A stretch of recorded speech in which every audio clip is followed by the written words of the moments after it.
want to say thanks to Squatch Gym, my favorite gym in Austin, Texas. Amazing hospitality. Thanks, guys. Fair number of beasts walking around. Yeah. And thanks to Tim for setting an example, one of the best examples I can think of, hero of mine, staying positive, trying to help people. Thanks, man. It makes a big difference for up-and-comers to have someone to look up to. Thanks, man. Thanks for coming. You're welcome. Yeah. I'll just start showing you stuff without a long-winded intro. So I'm just going to show you how I train, how I got to these conclusions. When I start working out, I resist my body forward, so maybe it'll be casual like that. Then I resist my body backward. I'll do 3 sets of this. The first to start doing this was Louis Simmons out of Westside Barbell. Legend. They would drag a sled before every workout. He got the idea from Finnish powerlifters, Finland, who he's like, how did you guys get your legs? They're like, well, we drag trees in the forestry industry. And then you interviewed Charles Poliquin. Yep. He really got onto the backward sledding to rehab Olympians who had a knee injury. Olympics are coming up. Yep. So at this day and age, I use this thing in my little garage barn. I've got gymnastic equipment for my kids. Yeah. I've got my tiny little gym, but I smoke myself forwards and backwards. The reason I can start is because the load isn't bearing down on me. So like a sled. So I'll have you belt up here. Just a little demo here. He'll go here. As you can see, he's coming off elbow injury, elbow different surgery. things. But you could probably start walking backward. Yeah. Let's see. You can take smaller steps to make it easier. You can increase with bigger steps. You can crank resistance. That's all I needed there. Yep. I'll push it back. Yeah. I can actually push, believe it or not, with the elbow, shockingly, at 6 weeks post. Nice. So the idea is because the weight's not bearing down on you, you can start getting, it's like, it turns into a bit of cardio. Yeah. But you're loading the legs, their strength. Oh, yeah. Like when I do this, I mean, it's terrible for trying to do like an interview here, but you ever run up a hill? Yeah. So it's actually a little bit safer to run up a hill than to just, or let's say running down a hill. Sure, for sure. So it gives you the safety factor. And then here, I'm able to work on the ability to go downhill, but without the impact. Yeah, also for anyone who has never pulled a sled and you think that you're Quadzilla, pull a sled for a while backwards and see what happens to your quads. You will feel it. You will definitely feel it. That was probably the point when I thought I might actually become a trainer, because I was on painkillers for my knees, had been through 3 different surgical changes, but going backward with the sled, it's like I was able to ditch the painkillers. And I'm like, wait a second, my mom could do this. Like anyone could do this. Yeah. Now, this I made because if I tell you, yeah, just get one of these, like who has the space for that? Some people do, some don't. I mean, it's a challenge even in a really active town like Austin. Yeah. I do love these cork sleds. Yep. But even for me, this is too big. I don't even have space for the smaller unit here in Austin. Yeah. And it's hard to find even at a commercial gym. Yeah. So to your point, it's not necessarily going to be compatible with a lot of lives or circumstances. Yeah. If you can, definitely get one of those sleds. Yeah. But I wound up making a gym, coaching group classes. I wasn't really a personal trainer because to me it was like, I felt it was so simple. I could just train tons of people. Yeah. So 10 to 20 people in each group, thousands of classes. Everyone could sled. Could someone get hurt with it? Maybe, but if you add them up, I counted it's like over 100,000 sessions, and I didn't have an injury on this. So that's very unique for a lift. Totally. Where you can get your heart rate up. Where you can smoke your quads. What's also interesting about the sled for me, and I'll put low back in quotation marks because sort of the Bermuda Triangle of diagnoses, but the sled, I think partially because of the core activation and glute activation, does not bother my low back, which is typically very compression sensitive. Yep. So I am a huge fan of the sled. Yeah. I mean, the guy that I told you who invented the idea of dragging stuff as a workout, Louis Simmons, he came from having a broken back. Yeah. So sled, and then he also invented reverse hyper. Yeah. So he was trying to find ways of how do we build ability without like beating ourselves up. Yeah, everybody should look up Louis Simmons. He's got a lot of really amazing essays also. If you've ever seen people using bands or chains on a barbell, it's so many different innovations. So many. So it's total product plugging, but after coaching thousands of people and answering people on social media, literally thousands of times. What do I do without a sled? What do I do without a sled? There are $5,000 to $10,000 resisted units. I sell this for $600. Yeah. This is a breakthrough in cheapness. This is not the best. Like, if you can afford better, get better than mine. Yeah. I'm working on making all this stronger, a bit longer. But the whole idea is I'm trying to make it accessible for people. And for the last, really, since like 2020, when gyms were shut down, I started training from home. Even if I have a sled available, I hop on this because I think there's value in sprinting too. Yeah. If you don't have a track coach, it can be kind of dangerous to go out and sprint. So question for you. Yeah. For people who have access to a commercial gym and they're using a more conventional treadmill, how would you recommend that they use it, right? Because the treadmill, let's just say walking backwards, is going to be assisting the movement as opposed to resisting the movement. Number one, I'm inspiring tons of gyms to get resisted treadmills because it's cheaper to make a treadmill that doesn't do the work for you. Your whole posterior It's chain. cheaper, it's much cheaper. And that's what I find for the lower back is actually letting this kind of like move. Strengthening. So if you were to go forward on a treadmill versus here I have to use my butt, my hamstrings, even some of those lower back muscles more. On commercial treadmills that do the work for you, if you don't turn it on, a lot of people report there's a little internal resistance. It's like a lot of people have fixed, or I shouldn't say fixed, they've helped their knee pain by going backward against a treadmill that's not turned on. But gym owners have sent me a lot of understandably upset messages that they think it's going to ruin their treadmill. Ruin the machinery. So I would say don't do that. I would say tell your gym owner, look, we got 10 treadmills. It's just as affordable or cheaper to get one where it's resisted. Like, I really think people are aware of, you see all these stats. 95% of people will never sprint again after age 30. No shit. Like, where do we have to go safely sprint? So I think not just the backward, but the ability to go forward, like a safe hill sprint. I think it's pro tip for all the middle-aged dudes, especially watching: do not get off your couch after never having sprinted and start doing 400-meter sprints. You got a lot to work up to. The benefits, we could say sprinting among the most beneficial things. But the injury rate for people who just like start trying to sprint. If you like your hamstrings, work up to it. Okay, so you do 3 sets. I do 3 sets. Even at Westside, they didn't know how far they were going. It was just X amount of times up the parking lot. So I don't think it matters too much. Like, if someone wanted to go, like, this might be like a good pace for someone, right? But if when I go like that, I'm not going to last as long. I don't want to count my steps or this or that. So general style, resist my body forward and backward, only takes me a few minutes. The next thing I do is I train my body from the ground up. So it's boring, but even 1 set. So like my rule with myself, 1 set training the front shin muscle, 1 set of calf raises to a burnout. Now, just putting your toes straight up and down with only your butt here. Don't like try to use your upper body to lift. This actually makes it a little bit harder not to have your back here. The legs are straight. So like, I'm not even training the knee yet. This is below the knee. I like to add going down to the big toe or the pinky toe, up, down to the big toe, up. So if I do this for about 60 seconds, I'm going to like hit failure of the ability to get my toes up. So I'm already feeling a burn here. You want to try this one? Sure. Okay. I could also try the sled. Okay, cool. So here. Right about here. Yep. Lift the toes up. Good. Now let's go down to the pinky, up, down to the big toe, up, pinky, up. Take your time. There you go. Good job. As high as you can and then as low as you can. And keep going until you hit a burnout. And I have ever since I ran cross country way back in a former life when I was up to about age 15, had really tight, almost compartment syndrome like issues in the tibialis anterior. Like getting through here some? Mostly here. Oh, okay. On the lateral side. So it doesn't take much. Like, I'm already hitting that point. So this is how I've been training for many, many years. Watch out for this thing. Oh yeah, that would be. Which is that. And also, if got enough injuries.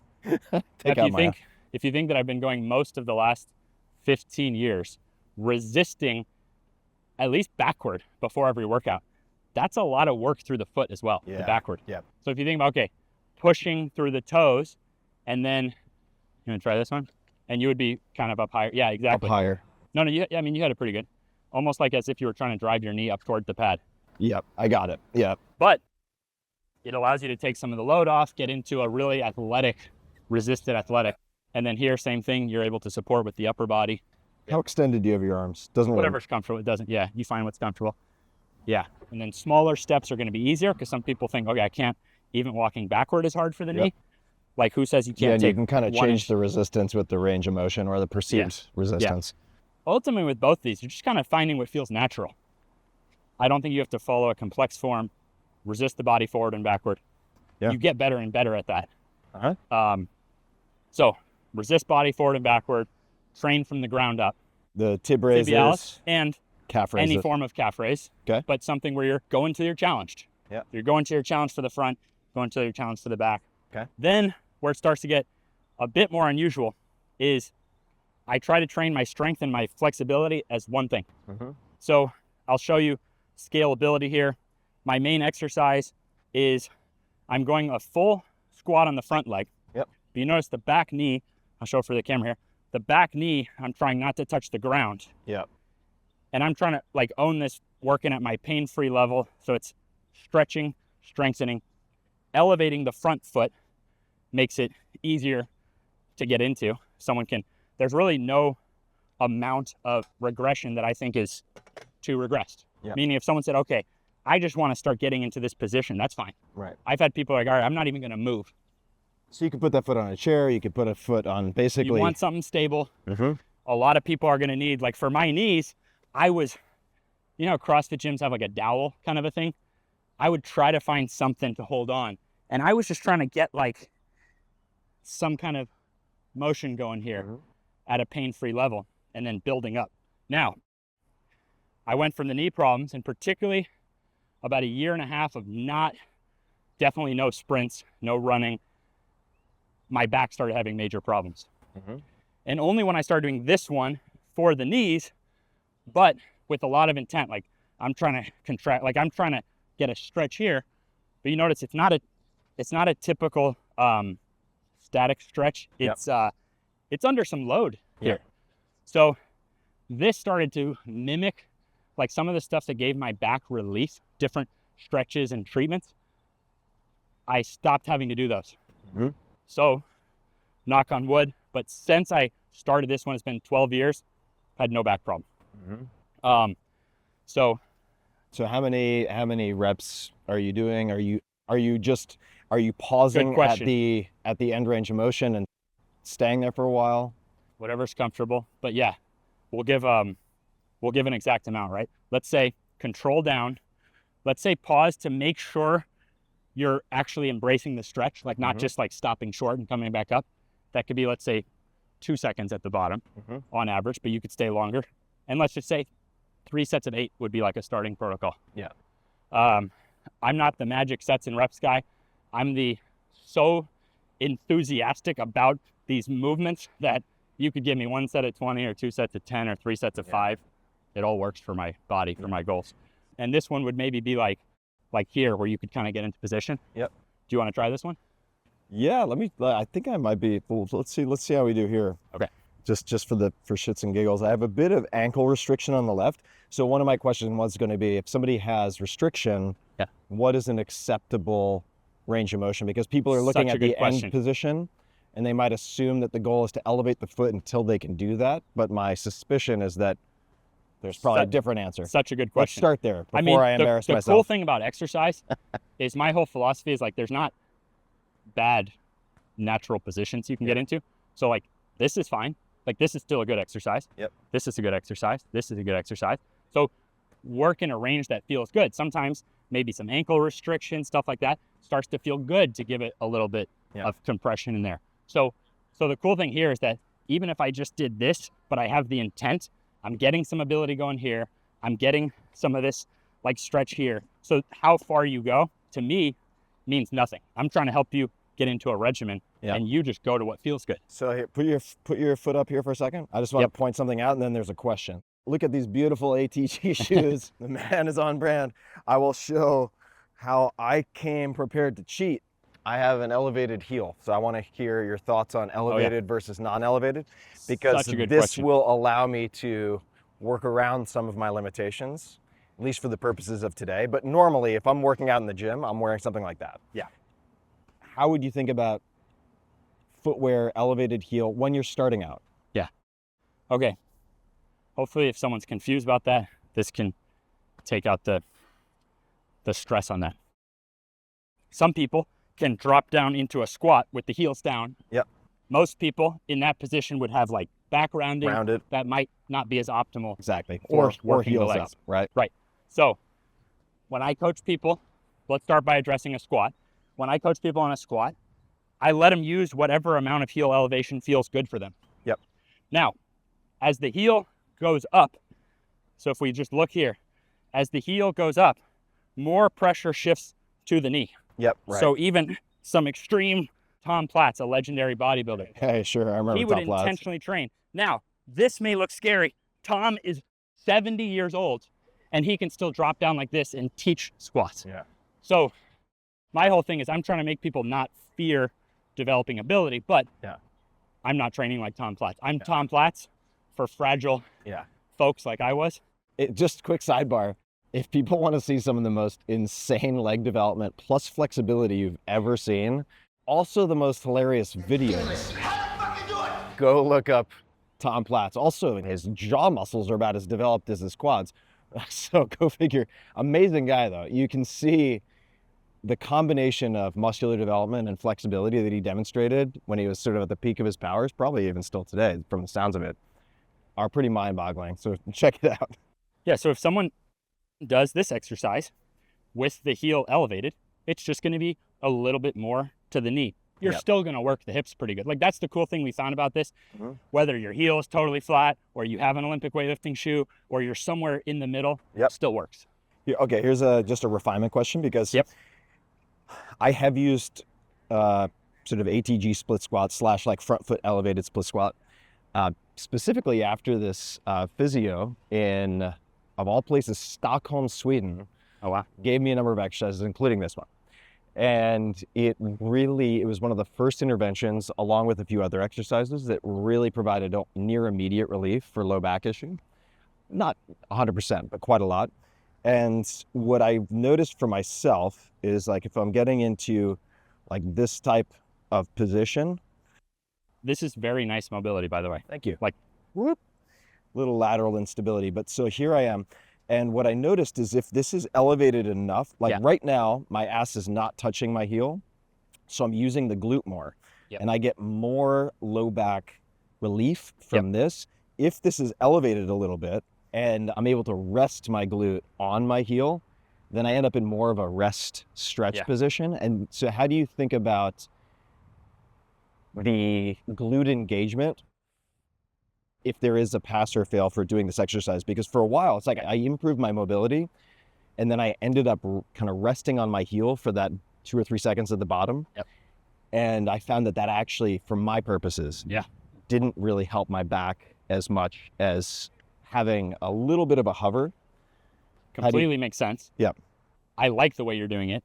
Your range of motion is already amazing there. Let's see how bad it is on this. This left ankle has been a problem for decades. That's all the more reason that this is good and you just ease your... They're both looking good. Yeah, I want to give credit where credit is due. Jerzy Gregorek, I want to give him a shout out. He's probably 70-ish now. Polish immigrant to the US, multiple world records in Olympic weightlifting and masters division. I want to give him a shout out for micro progressions on the ankle mobility. Amazing. I like what you were saying, meaning even for me, if you take a look here, okay, this is different than even if I do it on flat ground, I'm probably a bit more like what you were saying. Right.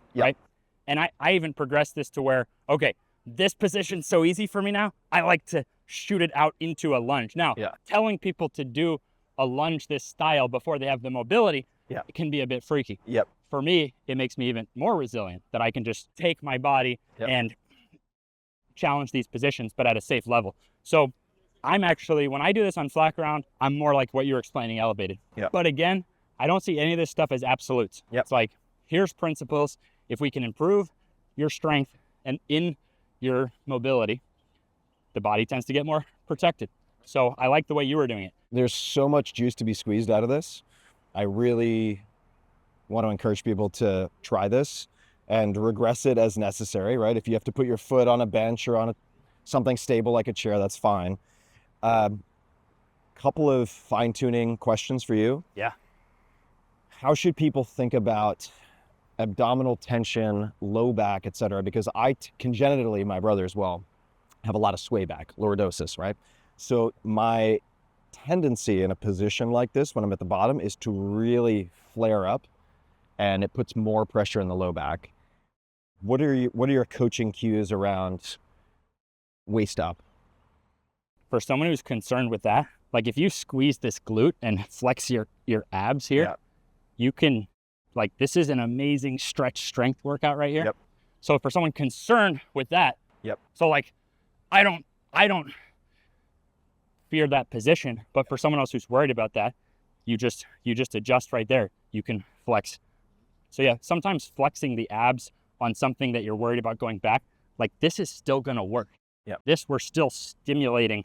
Like the body doesn't know if I'm here or here, as long as the tension is the same here. So I think some ab flexion would be good for that position. Okay, great. You want to try that? A little thought on that? I definitely do that now as a precautionary, Good. just because I have so much arthropathy. There's a lot of bone, extra bone that's been laid down on my lumbar. Yeah, slow it down for the person. Yep. Keep some ab tension. So if I get here, I also will sometimes weight it. So I'll have dumbbells in this position, which encourages me to maintain a little bit of ab flexion. This is gorgeous right there. Thank you. Probably the best thing I did here is, rather than just thinking of this as a rehab, because that was my first inclination, was like, wow, I can play basketball again. This has just become how I exercise. So this has stayed in my weekly regimen now for over a decade. But I did start to do this stuff successfully, rehab, to where it's like, wow, basketball doesn't hurt anymore. Yeah. Let me forget about my routine. But I think particularly, even once the knees are good, I really think, looking back, that was the single most underrated thing I did for my lower back. Was I just think modern life, it's one of the larger deviations. Now, let's flow right through on the lower back. So when I'm doing these, especially if it's weighted, and I'm doing, let's just say 3-second holds at the bottom with a hover, so you're really using your glutes, what I've been shocked by is, let's just say I'm doing 8 reps per side, is when I switch sides in particular, the rear leg quad just goes on fire. And I'm wondering if that's to be expected or if that's a technical error. Okay, this leg's getting some rest. Here, this is not a single leg exercise. This is a double leg exercise. And so I used to think the same thing. It's like, boy, when I switch legs, the second set really sucks. It's like, take a break. So I take a break between sides. Or like I've shown, like now to save time, I might get into this version. Where you're alternating. So the interesting thing is it kind of pays off that now I can do those lunges. I can then do like I can get in there for the groin. My routine takes less time now, way less than 15 years ago, yet better results. But now flowing to the lower back, because, I think that was the foundation of why I haven't had re-injury in the low back for 12 years. But that really got me hooked on this idea of my strength and my mobility being together. And on squats, it could still feel a little scary in the low back. What I do here is I'm bringing, so this is the exercise that brings the torso closest to the thighs. So I'm trying to improve my ability to not round my back. So there's a lot of load on the inner thighs. So people are like, oh, I don't feel in my low back, I feel in my inner thighs. Well, that's actually kind of the point, because now in life, I was assembling this equipment today, and I'm able to chill like this, go like you can see my back, I've got like a shelf. I have a flexibility shelf. And I've seen this I've talked to some workers sometimes that I would see them like they'd be out for hours like this. I'm like, how are you not destroying your back? But they have a shelf there. Back starts to get tired here. So I think this, and what I'm showing the camera, can delete the butt to the camera, but you can see that if you look at the back tension, the flexibility of that split squat, and then that inner thigh, and then getting up into the hamstrings, my lower back is not under excess strain. Watch the butt wink at the bottom if you're doing barbell squats. Exactly. So this is directly working on not having to butt wink. So I don't think butt wink is inherently bad, but yes, a lot of people then get into back problems with that. So here, I'm helping at a school right now, training 100 students. They also want help with the faculty. So I got an 85-year-old lady. So she starts here just working on resisting rounding the back. Yep. Then you can progress light dumbbells. This is as far as I coach it, is with dumbbells. And then people are like, what do I do when I hit the floor? Actually work your form intent more. So the floor gives a nice limiting point, whereas if the bar's on the back. Yeah. So I only coach this as a dumbbell one these days. You could try it. Yeah, I'll do it unweighted. My low back is particularly pissed off. I won't bore you with the details, but did a few things that have really pissed off the tissues. So I'll do this. So yeah, so the heel's in front of the knee. Now we're not working the knee over toe, working inner thigh, and you're trying not to let your back round. Now, short term, this is probably going to be the trickiest position. If a gun was to my head that Tim Ferriss's back by next year needs to be more resilient, whatever, this would be the foundation. Okay. Yeah. So what types of reps, sets, whatever? I know that there's no magic I would keep it 3 sets of 8, so you can just pair with this one back and forth. So while you rest on the split squat, then you can do this one. Got it. Yeah, so you see that split squat's working that knee position, but now here you're working the inner thigh position to sink down. And then you have a lower back exercise. So much limitation in that low back. It's wild. Honestly, you look pretty good though. Okay. Yeah, I guess for me, I'm impatient, so I want to be using like 50-pound dumbbells. No one can prove these things, but I would have to be somewhere in the top 10 of people who has spent time with people who had fragile areas. This is what people are asking me to help with year after year. Fragile knees, fragile back, and then to get some more resilience going. Cool. So these are my foundation. Yep. Feels good afterwards. Nice. I can usually tell if I'm borrowing happiness from tomorrow by doing something that like, oh, I feel good, and then I'm gonna pay for it tomorrow with issues. But that felt very good on the low back. Yeah. These two are my foundation. And whenever I felt, my back doesn't feel like, again, nothing's happened in 12 years, but there have been times where I'm like, I don't like how it's it's not feeling as something about these two. If you think about it, like, did you eat breakfast like this morning? Yeah. Right. So we've probably all, single human, don't we all? We've probably all been like this too much. Yeah. So those two exercises are the most opposite things we could do to the sitting. Yeah. Because backs is a big problem. Yeah. And as we've talked about, look, the more demand you put on your body, probably the more knee and back problems you're going to have. That's looking good. So then getting the back stronger and the inner thighs even more flexible creates this. Any thoughts on angle, anything like that? Totally normal for the toes to go out. To be clear, I'm cheating, guys, with the heels. Yeah, but totally normal. The toe going out allows you then to get here. So to be clear, no one has to be able to do this. Yeah. I wasn't trying to be able to do this. I didn't want to hurt my knees and back. Yep. It was a byproduct of doing all this stuff. Right, but for someone else, it might be that they can get here without rounding the back. Unless you want to smoke with your homies in Asia somewhere. Yeah. You don't need to be able to do that necessarily. So only one more thing as far as the stuff that I'm really passionate about teaching.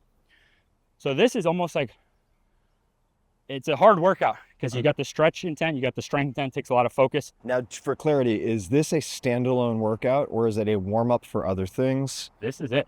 That's it. Okay, that's the workout. I would finish then. Yep. I work out 2 days a week. If I was working the split squat pretty hard, then in my second workout, I would work some form of squatting. Yep. I really like, for people who've had knee issues, I really like to start. I don't have a light kettlebell here, but I can you adjust the resistance on this? Oh, yeah. Okay, that's right there. Yeah, so if I turn that up enough, then. Yeah, okay. Yeah, cool. Which is also why you want to make sure there's some resistance before you go. Yeah. Part of what makes it cheap is that it's just what you see. There's no like special electronics to help you out. Yeah, it's mechanical. Yeah. So you can imagine if we had a lighter plate. So let's say on my squat day, I help people get into squats, elevate the heels, whatever's comfortable. And then the more you reach out, the less pressure there is on the knee. Yeah. So this helps you gently get in. Now, as the weight, so I would do like a light plate, then a heavier plate here, then you'd get into like a kettlebell. You can see how that all of a sudden by here, now it's quite a demanding knee exercise. Yep. So because there's so much intent on these things, I try not to overdo one session. And if you get to this point, then I would finish with ring rows, other day, pull-ups, very general. I do 1 set of upper body. So when I get to the end, I went many years, I just skipped upper body completely because I was just stoked to play basketball without my knees hurting. but it's like, okay, I got to do, that's all I can stick to, one set. Yeah. So I go forward and backward, ground up, strength through flexibility, Yep. and then I'll finish one set of like different core and upper. And the last thing I wanted to show, the split squat and seated deadlift, it's called, when you have a bar on your back and you bend over, it's called the good morning. Yep. When you're holding a weight, like this is a Romanian deadlift. Yep. I don't progress into regular deadlifts. I go from that one to then actually trying to like stretch that kind of shelf I was showing here. Yep. I find that this gives me more low back protection than how strong I can get here. Yeah. So you would progress for a beginner. I have them here. Then as this is like getting really stable, you'd be like, all right, I'm going to get stronger, more flexible than the average person at picking something up off the ground. Yep. When I pick things up, I'm not under the same pressure as a normal body. Yep. That's all about resisting pressure on the low back. Yep. Now you're familiar with the gymnastic bodies of a Jefferson curl, right? Yep. Okay. I think that's a great exercise.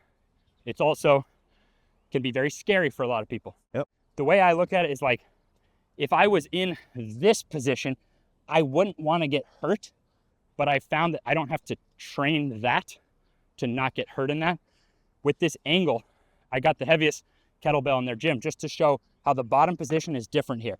Notice how here I can take a nap. Yeah, right. So here it's more about, I'm more actively contracting rather than, so here, like I'm not worried about hurting my back here, but I don't train this way. Yep. I train here. I got into these. Simple, right? Everyone gym has it. I never thought anything good about these. Well, I found it here. You squeeze the glutes, flex the abs. You've got some tension without even moving the back. Mm-hmm. So for my own dad, he didn't want to get up onto the reverse hyper machine. Yeah. I had a gym, reverse hyper, all this different stuff. This was the only thing he would try. Yeah. So I got him one of these for his house. Yeah. Put in the house, do one, move an inch.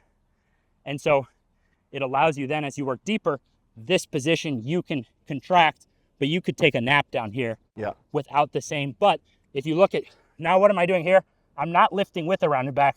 I'm having to come out of a rounded position. Yeah. So if you look at this from a side angle, what I really train is not lifting with a rounded back. What I really train is the ability to come out of a rounded position. Right. That helps me then in life, that I'm not yanking like this. Right. I've got a little more ability to come out Yep. around it. So even though it's like, oh, everyone's seen this, well, I do it in an unusual way where I'm not just stopping. Like we've already worked on resisting rounding. The use for me here is even people can grab here, stretch. Yep. I have people, you can loosen up, but then come, rather than lifting with round, you can even come out, squeeze the butt, and again, you can go. You could just go like this and get some tension. And how would you use the 3 different settings? Not really. Okay. I like it there. Yep. Got We it. made it like this because if you put it lower, someone can probably get a little more of a glute pump. I see. But I see. future models, I don't even think I would do that, because if someone's intention is actually really good to squeeze the glute and flex the ab, you're going to feel the glutes at the top. So it's really, this is a simple piece, but I use it to, I'm not going to go down and do the whole thing, but so you can see I'm using this to help take fear out of different positions. Whereas with free weight versions, it can be a little scarier for people. yeah, So this is cool. If you flex your glutes, flex your abs, you'll feel some glute tension. you can feel it for sure. Yeah. And then over time, if you wanted to get comfortable in those rounded positions, you could do it just mechanically with a different level of safety than lifting with a rounded back. Yeah. And feel free to disagree, but I would say for anyone who has back issues, speaking as someone who's had basically back issues since birth, thanks to some genetics, don't rush pushing your range of motion. Like, because the penalty you can pay for that, it could be 1 step forward, 6 steps back, or 20 steps back. And that's where I really appreciate your emphasizing regressions or downscaling exercises. And Jersey, Gregor, who I mentioned before, also an amazing guy to look at for micro progressions. It's like, be long-term greedy, which is something I need to remind myself of because I'm an impatient asshole who often pushes beyond the limits of my tissues. But yeah, slow is smooth and smooth is fast in some ways with this stuff. Yep. Awesome. That's the main stuff. Yeah. I left a couple other things just to show people, like right now I'm helping at a school. So I'm like, not so realistic for a school to get a bunch of these or a bunch of sleds. So shout out to Spud in South Carolina. I try to make stuff as American made as I can. My students are able to sit on this and they take who or what is Spud? He makes all kinds of durable American made fabric. I used to use their deadlift belts way back Probably. in the day. He makes all kinds of great straps, American made. So I reached out to him because I'm like, hey, I have an idea. I think I can help my students to sled, because for a school, you got to train 50 to 100 kids. Yeah. Even to take enough sleds and weights and stuff. So the students, I mean, imagine the cost of 100 of those, like, and where are you going to store them? Yeah. So here, the students are the sleds. Yeah, that's cool. So just in case, because I get these questions. What do I do if I don't have a sled? Cool. That's what do I do clever. if I can't afford this? What do I do? Yeah. So you have some grass. Yeah, and it works on indoor court. Yeah. So I'm coaching a high school basketball team this year. Basketball court. Yeah, I'm coaching a high school basketball team this year. I'm not going to make you run miles if you're in trouble, but I might make you. That's clever. Might make you drag your buddy backwards. Very clever. Yep. So I'm just wondering what the resistance is like on this. Oh, it's when you have someone on it, it's a challenge. It must be hard. I don't know if you want to sit on there and have I'll sit on it. It's the easy part. You'll see when I pull. I'm denser than I look. When I pull, you'll lean back a bit, but you're not going to go anywhere. So I'll go slow so people can see the resistance. It's pretty heavy. So for kids, they're like getting after it. Yeah. Oh, you try to do this even 30 yards. Yeah. You're going to get smoked. You'll be smoked. Yeah. So stuff like that I found for kids. It's a good opportunity. This is also made in America.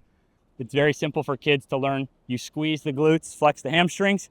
When that's easy, you control down with one leg. That's cool. When that's easy, you go up with one leg. So I'm able to line up 10 of these for the students, and they can get a base going, because it's really hard to teach that many students and then to have equipment that works. Yeah. So big fan of this. That's cool. Clever. You can see the progression there. It's that simple, 3 levels. And then this one also sort of has a few levels. This comes into play for people trying to rehab skiing, basketball, soccer, that downhill strength. What I want people to have is where going downhill doesn't hurt. Like you can handle your body downhill pain-free without pain. But you can assist yourself, you can reduce the slope, you can reduce the size of the step. So this is as simple as this looks. This is the closest thing I know to magic for all those jumpers, knee and stuff like that, is you gradually build your ability. And there's even been, you can use AI right now, whatever. Hey, have any studies been on this? You can find a bunch of studies to actually support a decline step down for helping build back up. And for the camera, if someone was wondering, I probably should have explained this right off the bat. Why am I the knees over toes guy? Failed high school athlete, no college recruitment, rehabbed with knee over toe exercises, get to a junior college on a scholarship. They didn't have a strength coach, so I kept doing my own workouts. 2-year starting point guard, conference championships, led my team in minutes. Knees are getting better. I'm getting more athletic in season. I then get 4-year scholarships, including Division I. Every school told me no knees over toes. So I was not going to be allowed to do the very exercises that got me the scholarship. In the meantime, I was coaching kids in the summer, and so I turned down continuing on full ride in order to open my gym and start training people. And I was told I would regret not playing those last 2 years. Well, it's worked out. But that's why I'm trying to show people how to safely build ability. Like, who wouldn't want the ability to go downhill? And it's no longer me as some conspiracy theorist. There's tons of studies now that people can look at an exercise like this. Well, also, there's so many sacred cows in every domain, but you look at exercise, you look at nutrition. I remember looking at this for the 4 Hour Body way back in 2010. I hired a researcher. I was like, is there anything to this? Now you could use consensus.app or these various tools. I mean, just to try to do a literature search. Yeah. But it's like, knees over toes. It's like, are you ever in an athletic endeavor or sport going to end up with your knees over toes? Yes. If so, if you're not training that position, you're just inviting injury, right? Number one. Number two, you just go down the list, and it's like, never lock your arms, right? You go to a million classes, like never lock your arms, never lock your knees. And it's like, are you going to end up in a situation where you might have locked arms or knees. Yeah. Or you're like a gymnast. So it's worth questioning these things, right? Some of these assumptions, just like the knees over toe stuff. For ages, I was the guy who was like, all right, keep your knees over your ankles, da, da, da, da, da. And it just made me more fragile over time. Sure, I built muscles and did this, that, and the other thing with wide stance squats, but it's like if I were not working those knee over toe positions, then I was incredibly vulnerable when I was doing anything athletic, which is inherently, at least a lot of what I do, going to involve that. Yeah. So that's what I do. I try to actually not be a jerk about it, not say misleading statements, but just actually try to show you the safest progressions I found that I use coaching, whether it's my gym, tens of thousands of sessions, or now I have to be responsible for 100 students safely doing this, faculty up at age 85. So that's my whole passion, making this stuff not so scary. So we're going to record an interview for the podcast later today, but just so people have an idea, where can they find you? Instagram, YouTube. I try to put out everything I know for free. Best places to go. What's the name of the actual? KneesOverToesGuy. KneesOverToesGuy. All right, everybody. Thanks for watching. Thanks. Appreciate it, man. Cool.